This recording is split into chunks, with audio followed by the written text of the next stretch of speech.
हरिशरण हरि ओम तत्सत। श्रीमते रामचंद्राय नमः। नमः परमहंसाय स्वादितचरणकमलचिन्मकरन्दाय भक्तजनमानसनिवासाय श्रीरामचन्द्राय नमः। वंशीविभूषितकरान्नवनीरदाभात् पीताम्बराधरुणबिम्बफलाधरोष्ठात् पूर्णेन्दुसुन्दरमुखादरविन्दनेत्रात् कृष्णात् परं किमपि तत्त्वमहं न जाने। वसुदेवसुतं देवं कंसचारूढमर्दनं देवकी परमानन्दं कृष्णं वन्दे जगद्गुरुं। गङ्गातरङ्गरमणीय जटाकलापं गौरीनिरन्तरविभूषत वामभागं नारायणप्रियं अनङ्गमदापहारं वाराणसीपुरपतं भज विश्वनाथं। प्रह्लादनारदपराशरपुण्डरीक व्यासि अम्बरीशशुकशौनकभीष्मदालभ्यान् रुक्माङ्गद अर्जुन वसिष्ठविभीषणादीन् एतानहं परं भागवतान् नमाम्यहम्। भक्त भक्ति भगवंत गुरु चतुर्नाम वपुए तिनके पद वंदन किए नाशहि विघ्न अनेक। बंदहु गुरुपद गंज कृपा सिंधु नररूप हर महामोह तम पुंज जासु वचन रवि कर।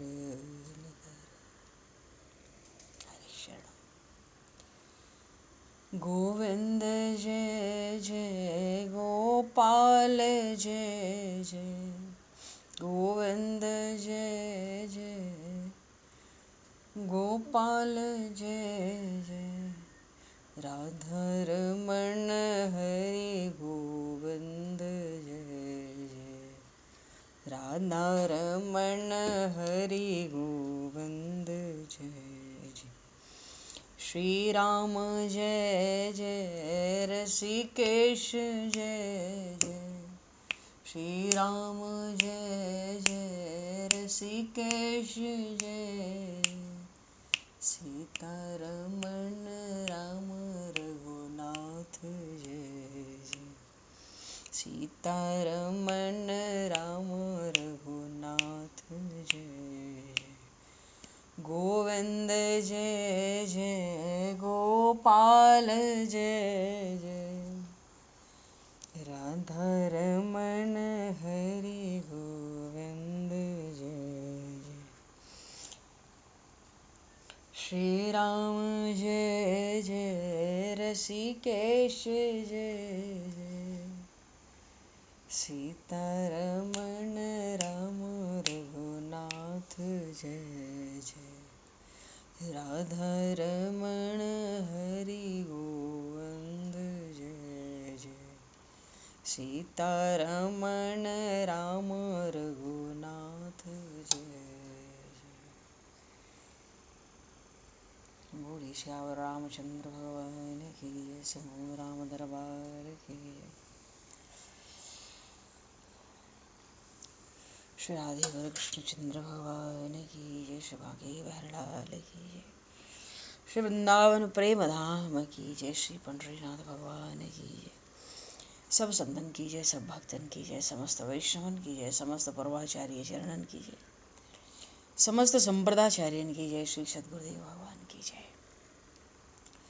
गंगा मैया की जय, जमुना मैया की जय, सरजू मैया की जय, गौ माता की जय, तुलसी माता की जय, पृथ्वी माता की जय, काशी महारानी की जय। जय जय श्री सीताराम, जय जय श्री राधे श्याम। नमः पार्वती पतये हर हर महादेव।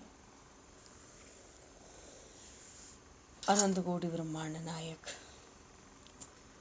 सर्वेश्वर पूर्ण परात्पर ब्रह्म असंख्य कल्याण गुणगण निलय भक्त वांछा कल्पतरु शरणागत वत्सल भक्त वत्सल दीनबंधु दया सिंधु यदुवंश में अवतंस लीला पुरुषोत्तम योगेश्वर भगवान श्री कृष्ण की महती कृपा करुणा से एवं महापुरुषों की भावमयी सन्निधि में, साथ ही आप सभी श्रद्धालु भक्त वैष्णवों की मंगल सन्निधि में, मानव जीवन का सर्वोत्कृष्ट फल भागवत गुणगान, भगवत गुण चिंतन का आनंद हम सभी आज से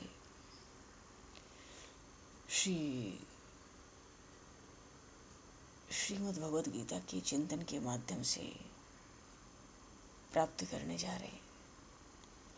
सर्वप्रथम आप सभी भक्तजनों के श्री चरणों में भगवत भाव से सादर वंदन, सादर नमन। आप सभी को यथा योग्य जय श्री राम, जय जय श्री राधे, हरि शरणम, जय श्री जय हो।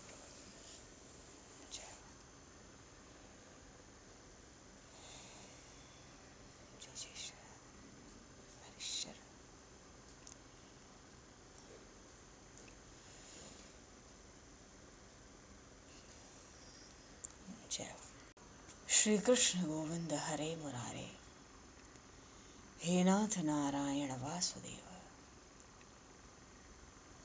जिह्वे पिब स्वामृतमित देव, गोविंद दामोदर माधवेति। श्री रामचंद्र चरणौ मनसा स्मरामि, श्री रामचंद्र चरणौ वत्सा गृह्णामि, श्री रामचंद्र चरणौ सरसा नमामि, श्री रामचंद्र चरणौ शरणं प्रपद्ये। पूर्व प्रसंग में योगेश्वर भगवान श्री कृष्ण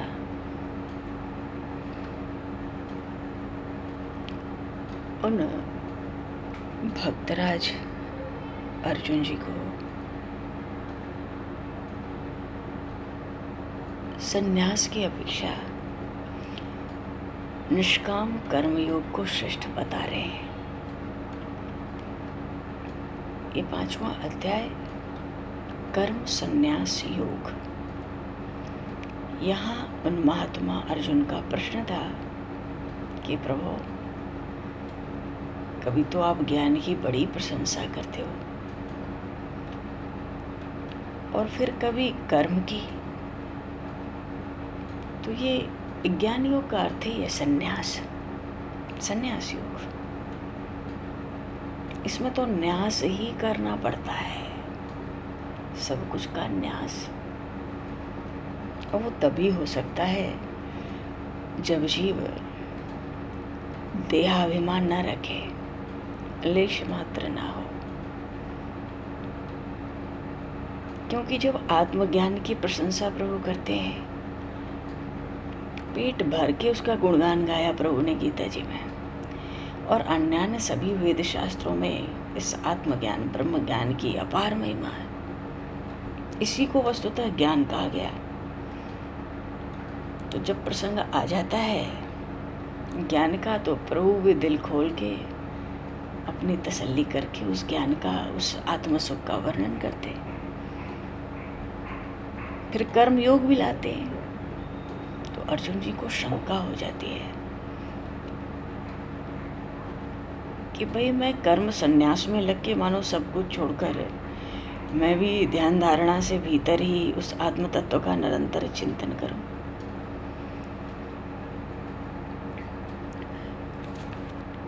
क्योंकि योगी वही है, सुखी वही है जो जीते जी काम क्रोध लोभ जीत ले। मुनि उसी को कहते हैं जो परमेश्वर के स्वरूप का निरंतर मनन करे, चिंतन करे। उस मुनि में भी कोई इच्छा भय क्रोध नहीं रहता। तो ये जो कर्म संन्यास भगवान ने 5वें अध्याय के आरंभ में ही मानो संन्यास योग, ज्ञान योग, चूँकि इसमें कर्म से बिल्कुल संन्यास है। जितने गुण हैं, पदार्थ हैं, वस्तुएं हैं, शरीर, मन, बुद्धि, इंद्रियां, ये 4 प्रधान वस्तुएं हैं प्रकृति की जो हमें मिली है सदुपयोग करने के लिए। पहला है शरीर, फिर मन, बुद्धि, इंद्रियां। तो इन सब से बिल्कुल स्वरूप से ही कर्म का त्याग सन्यासी करता है। कर्मों का स्वरूप से त्याग करके वो क्या करता है? क्योंकि कर्म के बिना तो कोई खाली रह नहीं सकता। वो तो निरंतर भीतर ही भीतर अपनी आत्मा में उस आत्म सुख का, आत्म तत्व का चिंतन करते करते करते करते आत्म सुख की प्राप्ति करके उसमें डूब जाता है, समाधस्थ हो जाता है। मनो परमात्मा के स्वरूप में स्थित रहता है निरंतर। सन्यासी वो जो मनसा वाचा कर्मणा सब कर्मों में कर्तापन का अभाव कर दे, सब कुछ करता हुआ भी वो कुछ नहीं करता, वो इस बात को अच्छी तरह समझता है। देखता, सुनता, खाता, पीता, टहलता, आँख खोलता, आँख बंद करता, भोजन करता, सोता, सांस लेता, बोलता हुआ, त्यागता हुआ, वो यही समझता है वो कुछ नहीं करता तो वो जीवन मुक्त हो गया ना, कर्म का बंधन ही नहीं रहा, वो जीवन मुक्त हो गया। और निष्काम कर्मयोग क्या है कि भाई कर्म करो पर समत्व बुद्धि में करो, न खुश हो, न दुखी हो, न राग करो, न द्वेष करो, न हानि लाभ पर ध्यान दो। तुम तो कर्म करो, भगवान के निमित्त कर्म करो, सब करके सब कर्मों का समर्पण भगवान को कर दो, सिद्ध हो जाओगे। भगवान कहते हैं आसक्ति का त्याग कर दो। कोई कर्म अपने पास ऐसा ना रखो कि ये ना करें तो हम रह नहीं सकते। अब कोई कहे जी नित्य नियम से सुबह नहा धोकर पूजा पाठ करते हैं तो हम तो नहीं रह सकते। एक बार तो प्रभु का जब ध्यान सुबह करके कुछ करें, ये आसक्ति नहीं है कर्म की, ये तो प्रभु के प्राप्ति का मार्ग है ना। प्रभु हमारी कोई आसक्ति नहीं है इस कर्म में भी कि मैं नित्य नहा धोकर आपका ध्यान करूं। यदि आपकी कृपा की एक दृष्टि हो जाए, करुणा की एक वृष्टि हो जाए, तो इन कर्मों के थपेड़ों में कहाँ कोई पड़ता है। डूबा प्रेम सिंधु का हमने नहीं उतरते देखा, जो गया सो गया ना। तो नियम, आश्रम, साधन तभी तक हैं जब तक परमात्मा की प्राप्ति नहीं होती। हमारी आसक्ति नहीं है प्रभु इनमें भी। आप कृपा करें तो कोई कर्म की आसक्ति नहीं है। ऐसा आसक्ति का त्याग और भगवान की शरण में रह के कर्मयोगी की बात हो रही है। प्रभु की शरण, शरण का अर्थ है भगवान के चरणों में अपने को सुपुर्द कर देना। रोज रात को सोने के पहले प्रभु से हम कहें, प्रभु आपके चरणों में मैं अपने आप को छोड़ता हूँ, आप तो बस इतनी कृपा करो कि नेत्र गंगा जमुना की तरह आपके श्री चरणों में बरसते रहे। बस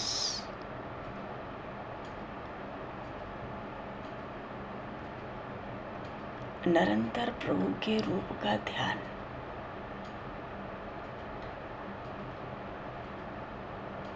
जब याद आए तभी निरंतर स्वरूप ध्यान, भगवान का जो स्वरूप प्यारा लगे।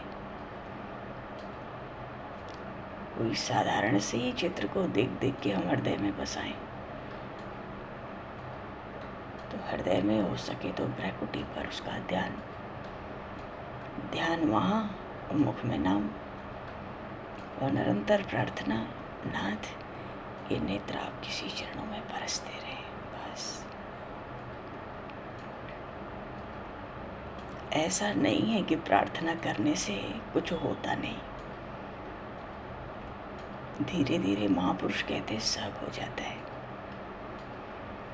हाँ, तो क्या कह रहे थे? भगवान की शरण।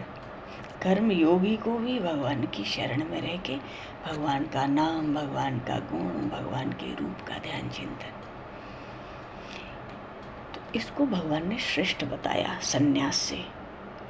उसका कारण यही है कि संन्यास की जो दोनों बातें हैं ये कठिन है, तो ये थोड़ी दुर्गम है, ये हर मनुष्य के लिए नहीं है। शरीर में मैंपन नहीं रहना चाहिए, तो ये सहज बात नहीं है ना कि शरीर में देहाभिमान ना हो। दूसरे सब कर्म करते हुए कर्तापन ना रहे। कर्मयोग में रहता है क्यों? हम सब भगवान के लिए कर रहे हैं, हम सब कुछ भगवान के लिए कर रहे हैं। हर कर्म का फल भगवान को भेंट करेंगे, सब कर्म भगवान को समर्पित करेंगे। नाथ जो कराओगे वो करेंगे, हमारी कोई आसक्ति नहीं। आप बताओ क्या करना है सुबह से रात तक आज। तो कर्म योग में, निष्काम कर्म योग में शरीर को मैं माना जाता है क्योंकि मैं भगवान का हूँ, और कर्म भी करता है वो तो कर्म योगी है ही। उसमें अकर्तापन का भाव रहे ये थोड़ी जरूरी है, पर निष्कामता ऐसी है ना, वो जीव को वहाँ ले जाती है। जब कोई कर्म अपने लिए करता ही नहीं है भक्त कर्मयोगी, तो धीरे धीरे कर्मों से और शरीर से, इन दोनों से वो ऊपर उठ जाता है। इसलिए भगवान ने कहा ये कर्म योग का, क्योंकि कर्म योग में देखो करने में तो सुगम है ना, थोड़ा सरल है, इसलिए श्रेष्ठ है। बस राग द्वेष न रहे, आशा ना रहे, चाहना कामना ना रहे कर्मयोगी में, तो संसार के बंधन से सहज मुक्त हो जाए। भगवान के स्वरूप का निरंतर चिंतन करे, मनन करे, तो शीघ्र ही परब्रह्म परमात्मा को वो प्राप्त कर लेता है। उसका अंतःकरण विशुद्ध हो जाता है, वो जितेंद्रिय हो जाता है, क्योंकि वो अपने लिए नहीं करता ना कुछ, भगवद अर्थ करता है, भगवत बुद्धि से भगवान के लिए। अपने केवल अंतःकरण की शुद्धि के लिए वो कर्म करता है। जो कर्म अपने लिए है नहीं, प्रभु के लिए है, दिन से सुबह से लेकर रात तक, तो अपने लिए कहाँ कर्म किया वो? उसके तो हर कर्म से उसके अंतःकरण की शुद्धि हो रही है। कर्मों का फल भी भगवान को दे देता है। तो भगवान की प्राप्ति के रूप से जो शांति है ना, परम शांति, वो उसको प्राप्त हो जाती है। उसके अंतःकरण का जो अज्ञान है वो भी नष्ट हो जाता है, क्योंकि मैं मेरा नहीं रहता वहाँ। तो जब अंतःकरण का अज्ञान नष्ट होता है तो मालूम है अंतःकरण में क्या होता है, उस आत्मज्ञान का प्रकाश हो जाता है योगी के हृदय में, अंतःकरण में। कहने का भाव है निष्काम कर्म योगी को कर्म संन्यास का फल सहज ही मिल जाता है, स्वतः ही मिल जाता है, वो सारी क्रिया भी वहाँ हो जाती है। अच्छा, आगे जो प्रसंग है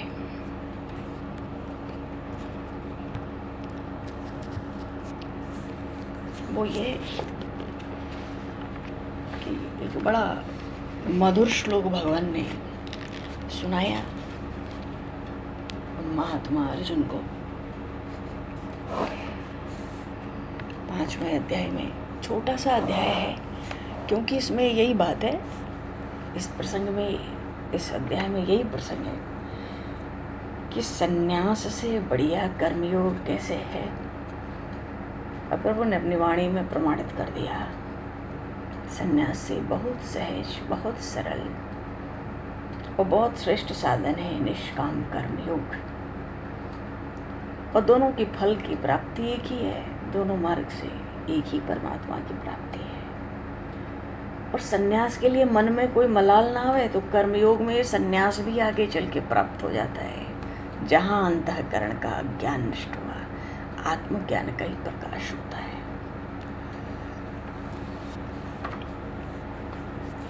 इसलिए प्रभु कहते हैं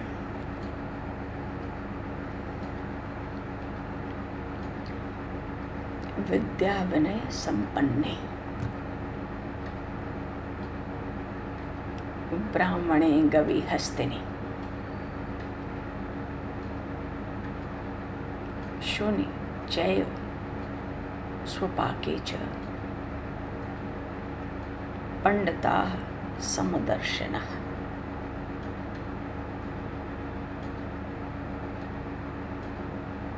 ऐसा सुंदर श्लोक है, इसको बोलना भी चाहिए पीछे पीछे अपने मन में। कुछ श्लोक तो गीता जी के ऐसे हैं, न समझ में आवे दिन भर बोल। विद्या विनय संपन्ने ब्राह्मणे गवि हस्तिनि शूनि चैव स्वपाके च पंडिताः समदर्शिनः।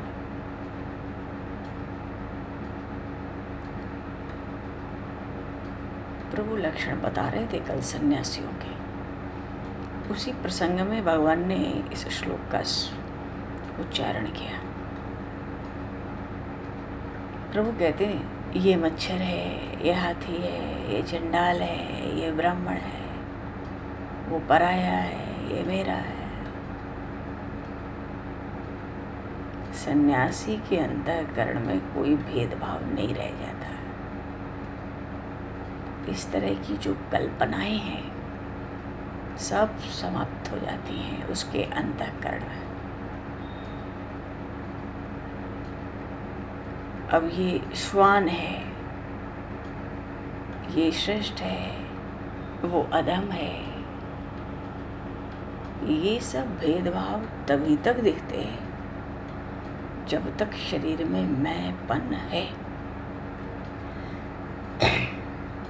जहाँ शरीर का देहाभिमान गला, जहाँ शरीर का मैंपन गया, भेद दृष्टि समाप्त हो जाती है। अरे कोई जग जाए नींद से तो क्या स्वप्न दिखाई पड़ता है?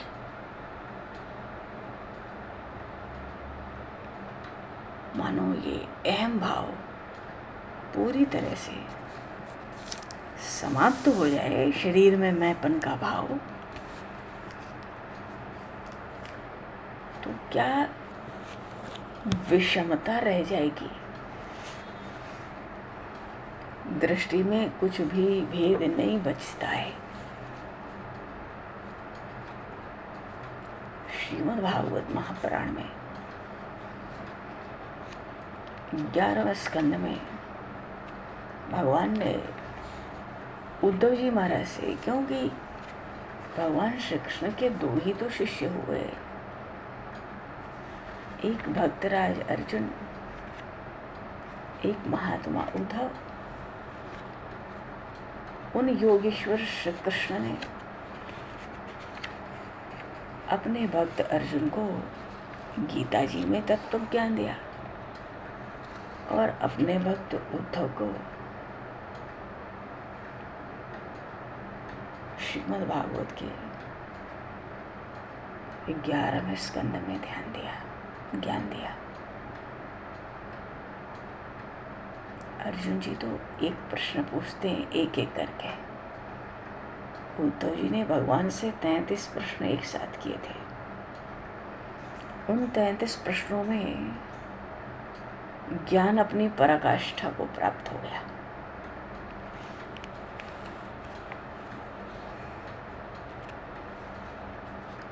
और भगवान ने कहा, किसी मनुष्य की न तो प्रशंसा करनी चाहिए न निंदा करनी चाहिए, क्योंकि हमारा साधन है हमें परमात्मा को छोड़ के दूसरी वस्तु ना दिखे। किसी भी मनुष्य की हम प्रशंसा या निंदा करें तो ये हमारे साधन का विघ्न है। हमें तो अद्वैत दृष्टि रखनी है। भगवान ने वहाँ कहा था, किम भद्रम वा द्वैतस्या वस्तुन कियत् वाचोदितं तदनृतं मनसा ध्यात मेव च। भगवान तो कहते हैं उद्धव, द्वैत नाम की कोई चीज ही नहीं है। जब दूसरी कोई वस्तु मुझे छोड़ के है ही नहीं, तो वो वस्तु अच्छी है, वो वस्तु बुरी है, इतनी भली है, इतनी बुरी है, ये प्रश्न कहाँ रह जाता है, कहाँ उठता है प्रश्न।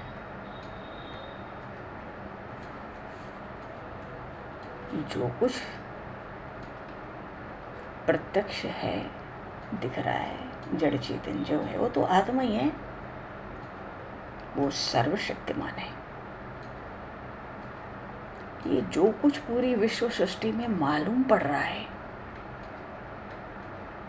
इसका निमित्त कारण आत्मा, उपादान कारण भी आत्मा। मानो वो आत्मा ही विश्व बनती है, वही विश्व बनाती है, वही इस विश्व की रक्षा भी करती है, और जिसकी रक्षा की जाती है वो भी वही है।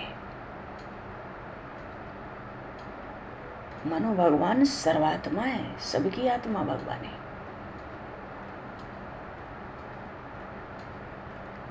इसका अर्थ तो यही हुआ कि वो जो सर्व आत्मा भगवान है, वो भगवान ही अपनी बनाए हुए विश्व का, ब्रह्मांड का संहार भी करते हैं, और जिसका संहार होता है वो भी वही है। तो व्यवहार की दृष्टि से देखने पर आत्मा तो विश्व से अलग मालूम पड़ती है, पर अगर जो सन्यासी हैं, कर्म सन्यासी, वो आत्म दृष्टि से देखते हैं तो उनको आत्मा के अतिरिक्त दूसरी कोई वस्तु दिखाई नहीं पड़ती। मानो दृष्टा, दर्शन और दृश्य, देखने वाला और दिखने वाला एक। इसलिए भगवान ने कहा, ये जो मैं कहता हूँ ये तो ज्ञान विज्ञान की उत्तम स्थिति है। जगत तो प्रकट होता है, नष्ट होता है, हमारे शरीर कभी पैदा होते हैं, कभी मर जाते हैं, तो ये तो उत्पत्ति और विनाशील है ना, तो अनित्य हुए ना, असत्य हुआ ना, तो जो सत्य है ही नहीं उसके संग असंग भाव से रहो ना, उसका संग करोगे, मैं मेरा बढ़ेगा, आसक्ति बढ़ेगी, भवसिंधु में फेंके जाओगे।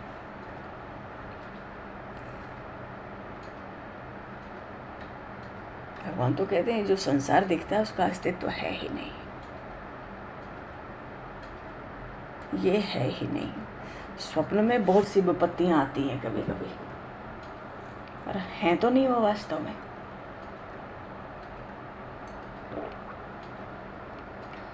लेकिन जब तक स्वप्न न टूट जाए, उन संकटों का, उन विपत्तियों का अस्तित्व तो बना रहता है ना। भगवान कहते हैं उद्धव, ये संसार नहीं है, पर फिर भी जो यहाँ दिखने वाले विषयों का चिंतन करते हैं, तो फिर जन्म मृत्यु का चक्र तो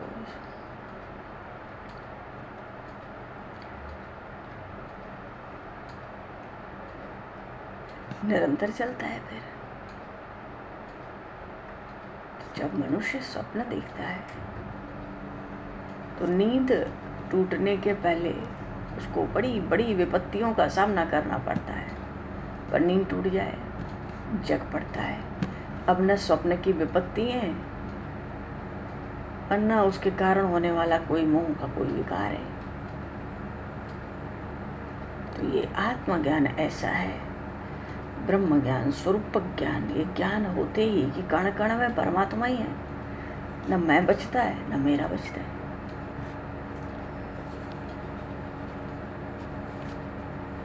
कुछ नहीं बचता।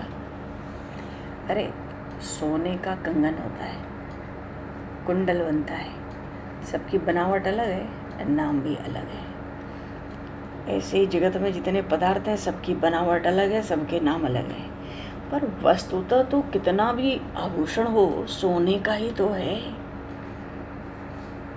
उसकी कीमत लगेगी तो कुंडल और कंगन के नाम पे थोड़ी लगेगी। जब उसकी कीमत लगेगी तो सोने की कीमत लगेगी। अब सोने की भगवान की मूर्ति हो, सोने की कुत्ते की मूर्ति हो, भाई कीमत तो सोने की लगेगी। कोई कहे कि भाई ये तो कुत्ते की मूर्ति है, भाई इसका क्या पैसा लेता है? वो कहेगा भैया मूर्ति तुम देखो, है तो सोना, मुझे तो सोने का दाम चाहिए।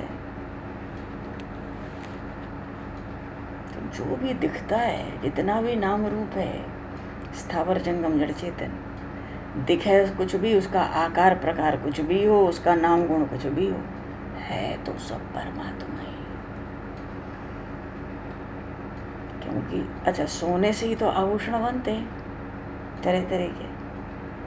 तो जब आभूषण नहीं बने थे तो सोना था ना। अब टूट फूट हो जाए, फिर से बने या ना बने, ऐसी स्थिति हो, तो गला के उसको सोना ही तो बना लेते हैं उस आभूषण को, जिसका अलग अलग नाम रूप रहता है। कीमत तो सोने की होती है। उस आभूषण का कुछ भी नाम हो, कुछ भी रूप हो, कीमत सोने की लगेगी। तो पहले भी सोना था, किसी ने कामना की, चाहना की, तो उसके लिए उस सोने से तरह तरह के आभूषण बना दिए गए और नाम भी रख दिए गए अलग अलग। हर आभूषण का, अलंकार का, गहनों का अलग अलग नाम होता है। तो अलग अलग नाम रख दिया तो व्यवहार भी अलग अलग हो गया। कंगन यहाँ पहनो, कुंडल यहाँ पहनो, गले में यहाँ पहनो, पैर में यहाँ पहनो। भगवान कहते हैं ऐसे ही जगत का आदि मध्य और अंत मैं ही हूँ। सृष्टि की आदि में मैं था, अंत में मैं ही रहूँगा। बीच में जो सारी सृष्टि रचती, मैंने रचती। तो जब एक मैं ही हूँ तो दूसरा कहाँ से लाके रचूं? मैंने ही अपने इतने नाम रूप प्रकट किए। बोलिए योगेश्वर भगवान श्री कृष्ण की जय। तो जो दिखता है विश्व, ये तो राजस है, विकार है नहीं, फिर भी दिखता है। तो है क्या? स्वयं प्रकाश ब्रह्म ही है और कुछ नहीं है। तो इस तत्व की प्राप्ति कैसे करें? 4 साधन उपाय बताए भगवान ने भागवत में। श्रवण, मनन, निधिध्यासन और स्वानुभूति। खूब सुनो, फिर चिंतन करो, निधिध्यासन करो, अनुभव भी करोगे धीरे धीरे। पर ये सब तभी होगा जब गुरुदेव आत्मज्ञानी हो। अगर गुरुदेव को आत्मज्ञान हृदय में भरा है लबालब, तभी तो शिष्य को आत्मज्ञान होगा। अरे क्या कहूँ, एक जगह तो भगवान ने भागवत में कहीं पर उद्धव जी से यहाँ तक कह दिया कि देखो उद्धव, सूर्य उदय होता है,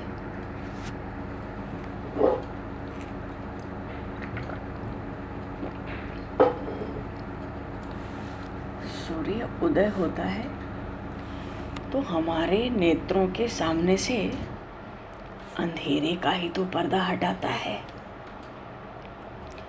किसी नई वस्तु का निर्माण नहीं करता। जो वस्तुएं अंधेरे में नहीं दिखती, कोई कहे भाई सुबह तो इतना कुछ दिख रहा है, रात को तो यहाँ कुछ नहीं था। भैया सब कुछ था, अंधेरा था माया का, कुछ नहीं दिख रहा था। ज्ञान का प्रकाश हुआ, सूर्य प्रकट हुआ। जो वस्तुएं थीं पर दिखती नहीं थी अज्ञान के अंधेरे के कारण, ज्ञान का प्रकाश होते ही वो सब वस्तुएं दिखने लगती हैं। तो जो वस्तुएं दिखती हैं, ऐसा थोड़ी है कि अंधेरे में रात को नहीं थी, सूर्योदय के साथ सबका निर्माण हुआ है, नहीं। ऐसे ही भगवान हैं, जड़ चेतन स्थावर जंगम, कण कण में भगवान हैं। जब अज्ञान दूर होगा तो वो भगवान ही का दर्शन होगा, कण कण में। ऐसा थोड़ी है कि जब हमें ज्ञान होगा तब कण कण में भगवान प्रकट होंगे। भगवान तो हैं, पर अज्ञान, अंतःकरण के अज्ञान के कारण वो दिखाई नहीं पड़ते। एक जगह तो भगवान ने उद्धव जी से कहा, अरे उद्धव, तुमसे ज्यादा क्या कहूँ, आत्म तत्व तो अद्वितीय है, एक है, मैं एक ही तो हूँ। एक है आत्म तत्व, अखंड विश्व ब्रह्मांड में एक ही आत्मा है, एक ही परमात्मा है, उसी में सब समाहित है। कुत्ते की अलग आत्मा, हमारी अलग है, सो बात नहीं है। एक ही तत्व है, मैं एक ही हूँ तो दूसरा कहाँ से लाऊं? इसलिए जो है सब मेरा ही स्वरूप है, प्रभु के संकल्प से बन जाता है। तो एक जगह भगवान ने उद्धव जी से कहा कि ये आत्म तत्व तो अद्वितीय है। अद्वितीय का अर्थ है कि उसकी आत्मा कुछ और उसकी आत्मा कुछ। भाई ये भी भेद मिटाओ। मैं जानवर हूँ तो वो देवता है, तो वो मनुष्य है, तो वो प्रेत है, तो पिशाच है, तो वृक्ष है, नदी है, पहाड़, सब की आत्मा एक है। तो आत्म तत्व कैसा हुआ? अद्वितीय। दो आत्मा नहीं है, एक ही आत्मा है अनंत विश्व ब्रह्मांड में। तो भगवान कहते हैं, उद्धव, आत्म तत्व तो अद्वितीय है, फिर भी लोगों ने अर्थहीन नाम रख रखे हैं। वो व्यक्ति के हैं चाहे किसी वस्तु पदार्थ के हैं। जब आत्मा ही एक है तो ये अलग अलग नाम क्यों रख रखे? सचमुच उद्धव, ये मन का बड़ा भारी भ्रम है। सचमुच उद्धव, ये मन को बड़ा भारी अज्ञान मिल गया। अरे उद्धव, सचमुच ये बहुत बड़ा मोह प्रकट हो गया कि एक ही आत्म तत्व में, अद्वितीय आत्म तत्व का अलग अलग इतना नाम रख लिया। तो भ्रम की तो खूब बढ़िया जड़ जमा ली है जीव ने। और ये जो आत्म तत्व का सत्संग है, चर्चा है, चिंतन है, मनन है, कुछ भी है, निधिध्यासन है, ये भगवान को बहुत प्यारा है। भगवान को इतना प्यारा है कि भागवत जी में एक जगह भगवान ने कहा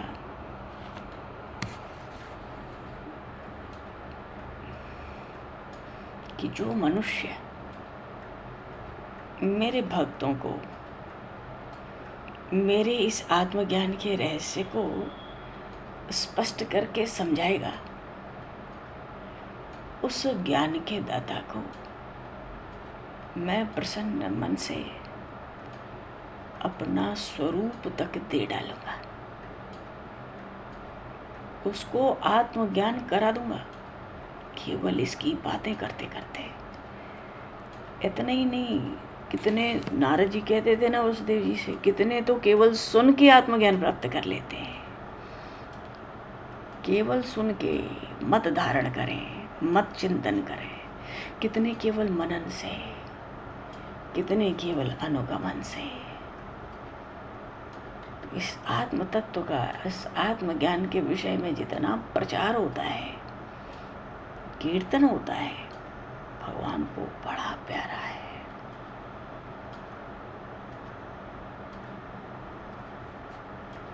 क्योंकि ये प्रसंग ही बहुत पवित्र होता है। जो सुनता है उसको भी पवित्र कर देने वाला होता है। ये तो एक ज्ञान का दीपक है। इस ज्ञान दीपक से भगवान का दर्शन प्राप्त होता है। जीव सदा सदा के लिए पवित्र हो जाता है।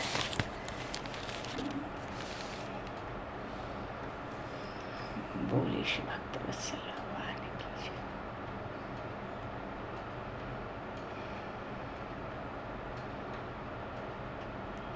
योगेश्वर भगवान श्री कृष्ण चंद्र की जय। भक्त राशि अर्जुन जी महाराज की जय। श्रीमद् भगवद गीता जी की जय। सब संतन की जय, सब भक्तन की जय। श्री सद्गुरुदेव भगवान की जय। तो अभी समय को देखते हुए वाणी को विराम, आज्ञा पुष्पांजलि प्रभु जी के श्री चरणों में सादर समर्पित। आप सभी को भी यथा योग्य है। जय श्री राम, जय जय श्री राधे, हरि शरण, जय श्री जय श्री सत्संग गुरु महाराज, जय सीताराम, हरि ओम।